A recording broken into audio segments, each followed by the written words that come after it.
Saludos, en esta ocasión tenemos el agrado de hablarles sobre la obra Malek Adel del autor Ángel Saavedra, duque de Rivas. Esta obra fue publicada en el año 1821, pero fue escrita años antes, en el año 1818. La misma no llegó a representarse, cabe destacar. Su género es género dramático y su subgénero tragedia. La obra se ha considerado dentro del movimiento neoclásico, aunque de esto un poco el panel estará debatiendo a continuación. El panel que nos acompaña está conformado por Tomás Hernández, María Rodríguez, Luis Navarro, María Iragorri, Jairo Arrocha y un servidor, Jaico Jiménez, que estará encargado de moderar el panel. Para iniciar esta mesa redonda, vamos a preguntarle a nuestro panel de expertos cuáles consideran que es el tema de la obra y cuáles son los subtemas que se desarrollan a lo largo de la misma, incluyendo lo que representan dentro de la obra. ¿Quién? Yo. Bueno, el tema que hemos escogido es el amor. Claro, hay opiniones diferentes dentro del grupo que abarcan el amor y otros aspectos, pero me imagino que se tocará más adelante. Por el momento consideramos que es el amor idealizado, el amor platónico, imposible, que tiene como resultado el fallecimiento de uno de los dos amantes. Como la compañera ya propuso, nosotros consideramos que era el amor. Sin embargo, a término personal, yo considero que un tema diferente puede ser la dualidad o el enfrentamiento, el conflicto entre el deber y el amor. Esto acarrea acá porque los protagonistas o los personajes en general, pues no son solo los protagonistas, tienen una fuerte voluntad en la que se basan sus valores y sus principios para tomar decisiones y para como motor de la trama, mejor dicho. Como dice la compañera, esta cuestión incluso llega al desenlace trágico y final del protagonista siendo apuñalado por otros miembros de la obra. Como subtemas que parten de este mismo tema, también podemos enlazarlo con lo que acaba de decir Luis, el tema de la falta de compromiso, por así decirlo, o la falta de compromiso hacia lo que se siente, porque aunque ellos se aman y en teoría quieren estar juntos, ¿quién de los dos está más dispuesto a torcer el brazo?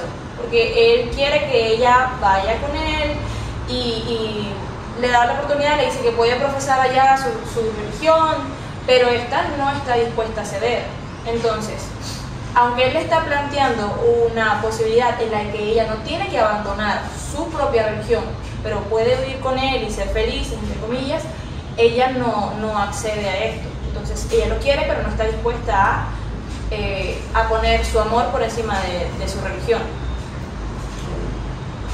Bueno, rescatando un poco lo que menciona María Rodríguez, yo estoy de acuerdo con que el tema central es el amor marcado por un final, un destino trágico, aunque también puedo ver por qué Luis menciona este conflicto entre el deber y el deseo o el amor que tiene cada uno de los personajes, teniendo en cuenta todo el bagaje cultural, las convenciones sociales que influencian su actuar a lo largo de la historia.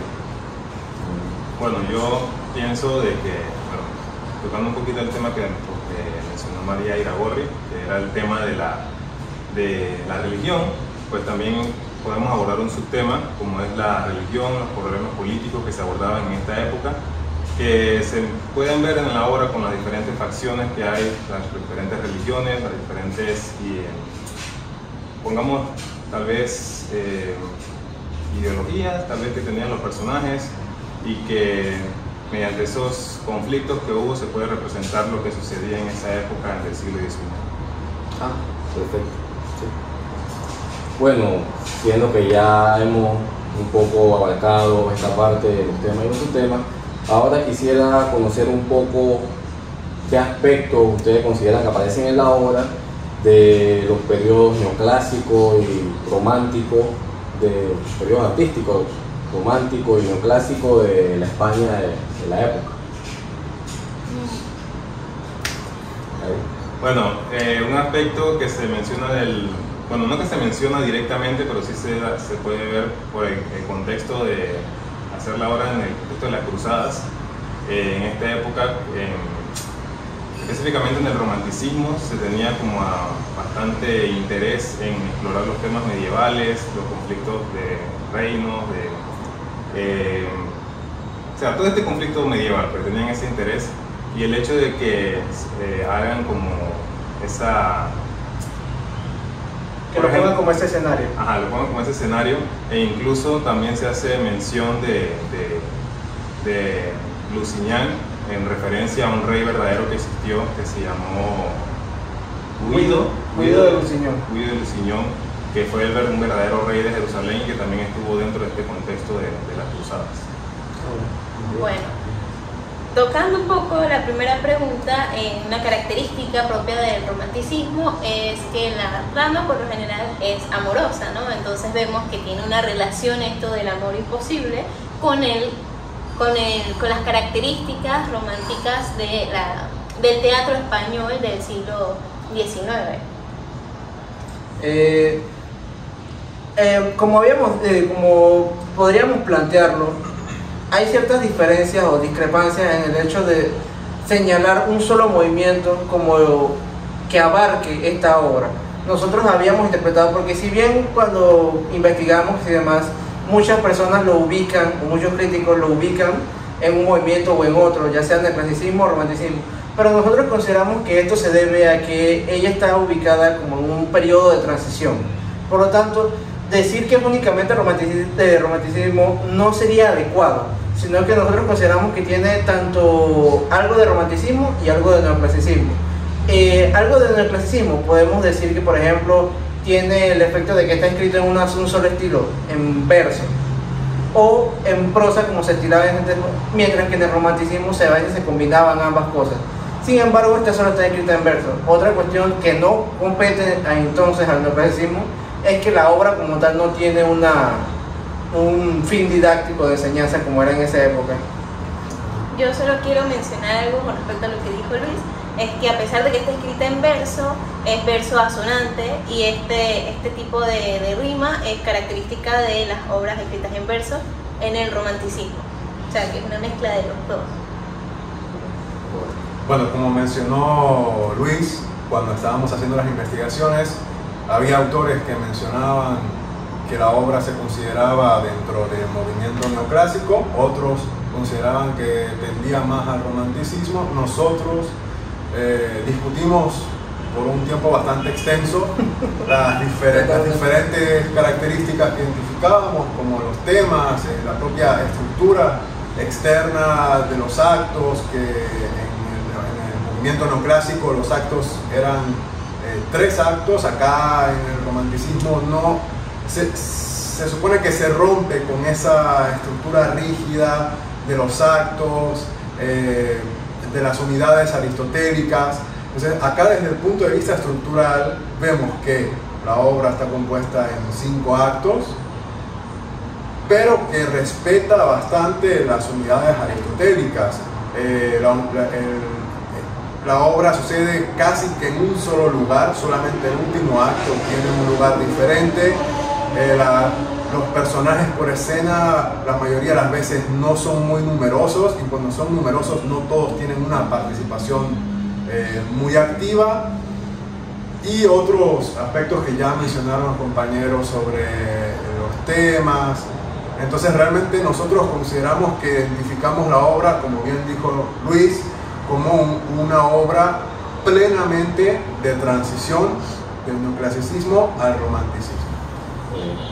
Ok, una de las cosas que puede evidenciar este paso hacia el romanticismo son los modos de expresión, la forma en la que el autor se va a expresar a lo largo de la obra.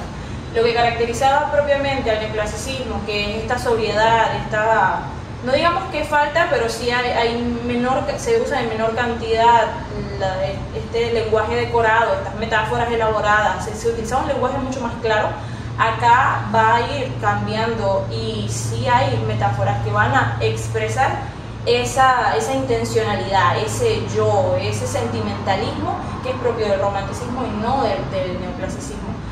No de una forma, digamos, tan exagerada, pero hay gran evidencia en el lenguaje que se utiliza en la obra que nos permite ver esa transición que se ha mencionado anteriormente en los compañeros. Sí, como las numerosas interjecciones que siempre vemos de los personajes cuando se quieren expresar una emoción, usan mucho estos signos de admiración y además de diferentes contrariedades, como dice la compañera, del neoclasicismo, que por ejemplo podríamos interpretar ese lenguaje de ese movimiento literario como a veces frío o muy claro y muy preciso, que ahora lo vemos, mientras que acá es un poco más adornado y más emotivo.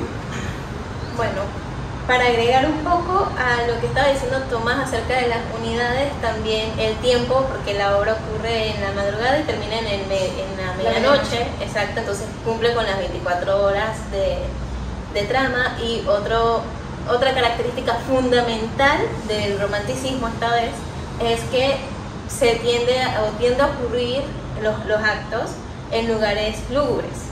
El último acto de esta obra acaece en el sepulcro de, si no me equivoco, de Montmorency. Que por cierto, así como comentario, él murió protegiendo a la amante o la motivo de amor del protagonista. Bueno, me parece muy interesante lo que han comentado y creo que la forma en que lo han sustentado permite que se refleje que evidentemente es una obra de transición y bueno, siendo que ya han ampliado bastante sobre estos aspectos estructurales y demás. Ahora quisiera que me hablara un poco sobre su experiencia leyendo esta obra, qué impresiones me da, qué son los aciertos que pudo tener el autor en la obra o qué desaciertos tuvo, y si quieren dar algún tipo de ejemplo, algo que les atrajo, le llamó la atención de la obra, también lo pueden mencionar. Bueno, yo daré el primer paso, decir que, por cierto, sé que todos mis compañeros no comparten esta opinión, pero honestamente el hecho de que esté inscrito en verso, me remite de nuevo a su estructura, me hizo para mí más interesante la lectura de esta obra. Lo considero un acierto e incluso podría decir que el entorno en el que decidió el autor, bueno, honestamente no, es que realmente él no fue el que lo decidió, pero el entorno en el que tiene la obra, el componente histórico, me llama la atención tanto como para que esta adaptación que él hizo, porque realmente es una adaptación de una obra de una escritora francesa, me hace querer ver esta novela, con este escrito de esta persona, porque me llama la atención. Pero no sé si el hecho de que cambie de verso a prosa sea tan accesible, pero a mí sí me gustó que tuviera esta estructura y me hizo más fácil y llevadera e interesante incluso el meterme en este mundo. Yo siento que para poder disipar un poco tanto nuestras dudas con respecto a si estuvo bien lograda, más adelante o a futuro deberíamos de leer la obra en la que ésta se fundamenta, porque la hace una adaptación. Incluso no sabemos qué tan seguro puede estar él de la calidad de su propia obra, porque inicia excusándose. Entonces eso es muy peculiar. Tal vez él tampoco estaba tan seguro y decide dar una excusa como, dije, ok, aquí está, mil disculpas, pero tal vez no sea lo mejor. Obviamente no lo hice de esa manera, pero es una ardua labor lo que él intenta lograr, porque de un compendio mucho más amplio él logra sintetizar las ideas del autor y las plantea en una pequeña tragedia, y creo que eso podría ser algo positivo del autor, pero no sabemos que tan bien logrado esté, porque para eso necesitaríamos leer la obra original. Habría que hacer un estudio comparativo entre la obra original y la adaptación esta. Bueno, yo soy de la opinión de que la obra es tal cual una obra de transición y que su valor radica en ser una obra de transición. No es una obra dentro de las que hizo el autor, el Duque de Rivas, no es una de las que más destaquen, no es una de las que más se mencionan, nunca fue representada. No hay tampoco mucha información al respecto para consultar, siquiera una segunda edición. Probablemente no fui capaz de encontrar ni siquiera una segunda edición. Es muy complicado conseguir información acerca de esa obra, por lo que creo que realmente el único valor que puede tener hoy día es justamente por darnos evidencia, poder analizar las características que van cambiando, cómo el autor experimenta con ciertos elementos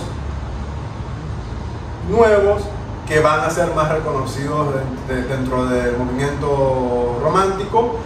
Y es eso, es justamente una obra prerromántica, y que en eso está su mayor interés hoy día.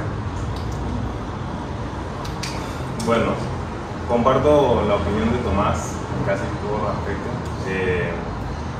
La verdad, esta obra, la lectura se me hizo un poco pesada, específicamente porque pienso yo que está demasiado plagada de hipérbato por toda la obra, y para mí se me hace difícil leer obras así. Pero aún así siento que hay cosas que la obra tal vez nos puede dejar como enseñanza, como tal vez algo que podríamos aprender. Por ejemplo, tal vez el hecho de que el autor mezclara varias culturas en una sola obra, para que tal vez podamos tener como esa reflexión de tratar de tolerar tal vez a los demás y tratar de llevar como una... También para resaltar eso exótico de lo moro, de esta otra... Sí. Yo iba a mencionar eso, ¿no? Dale, continúa, perdón. Ok, sí, como...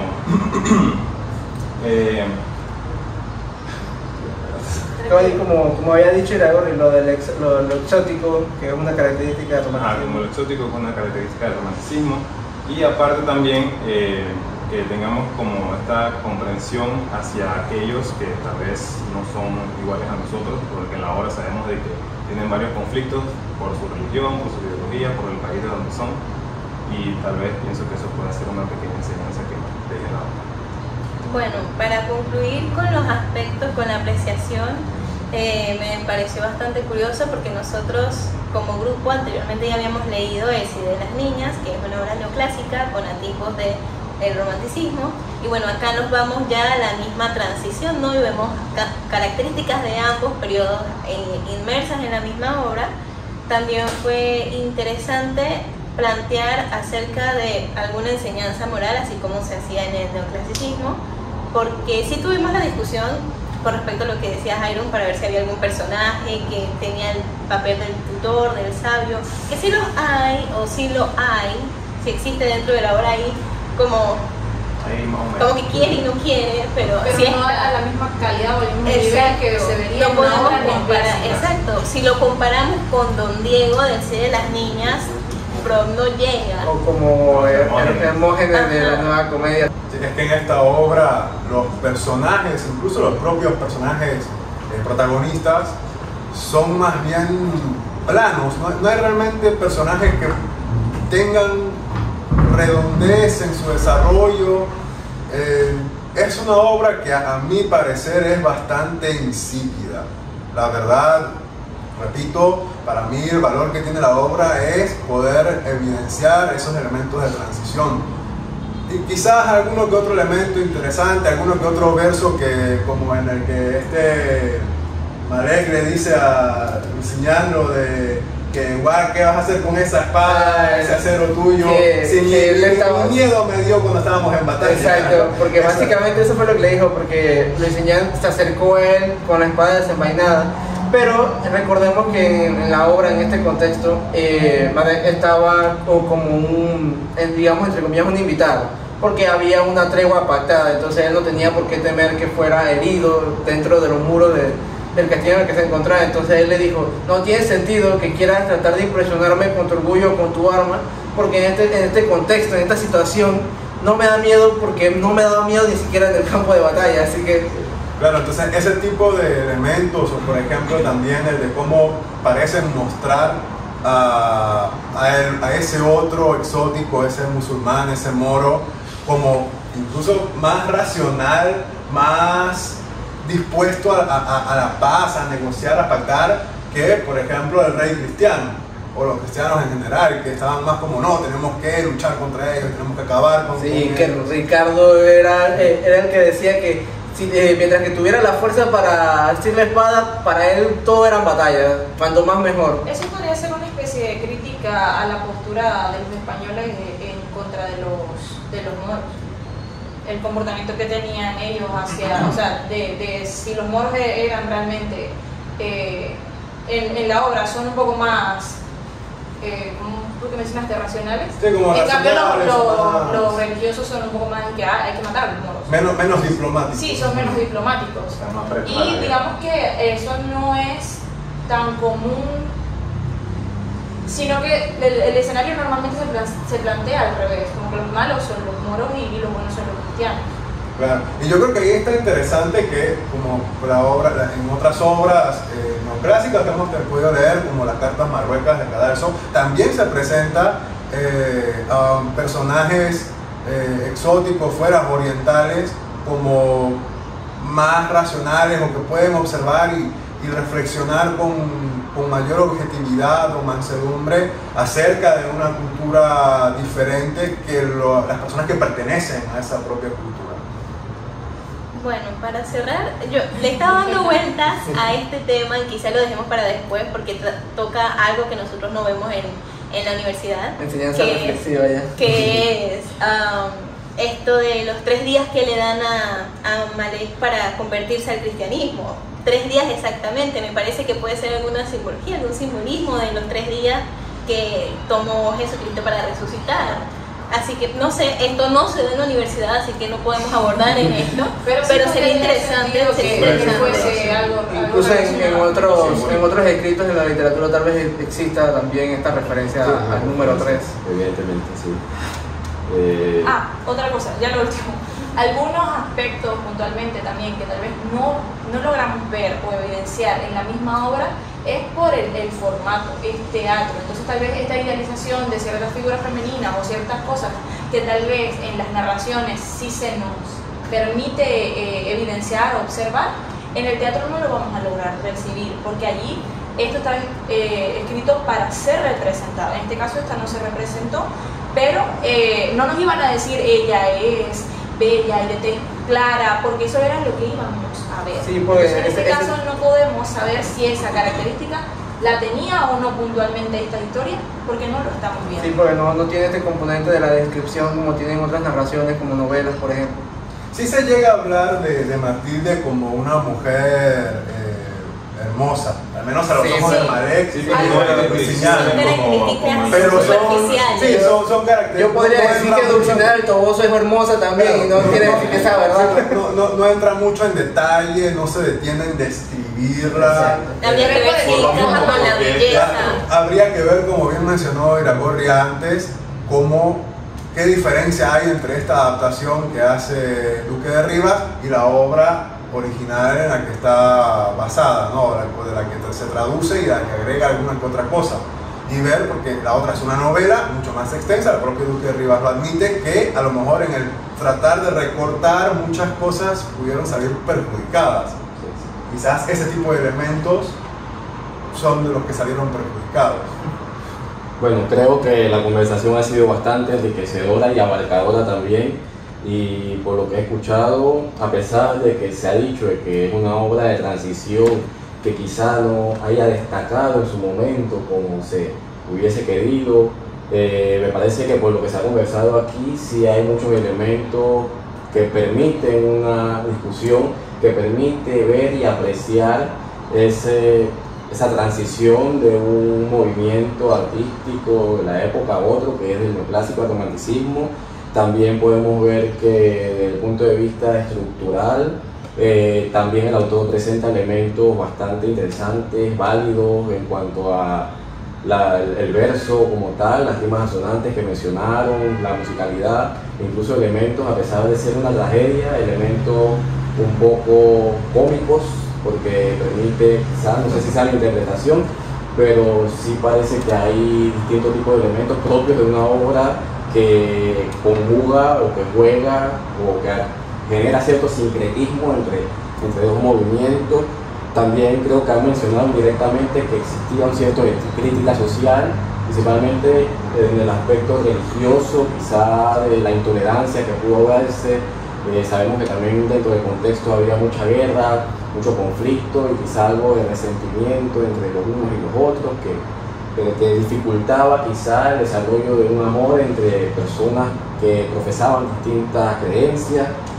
Y también, bueno, creo que la experiencia de cada uno, a pesar de que fue distinta, creo que algo quedó de la obra, lo cual es rescatable.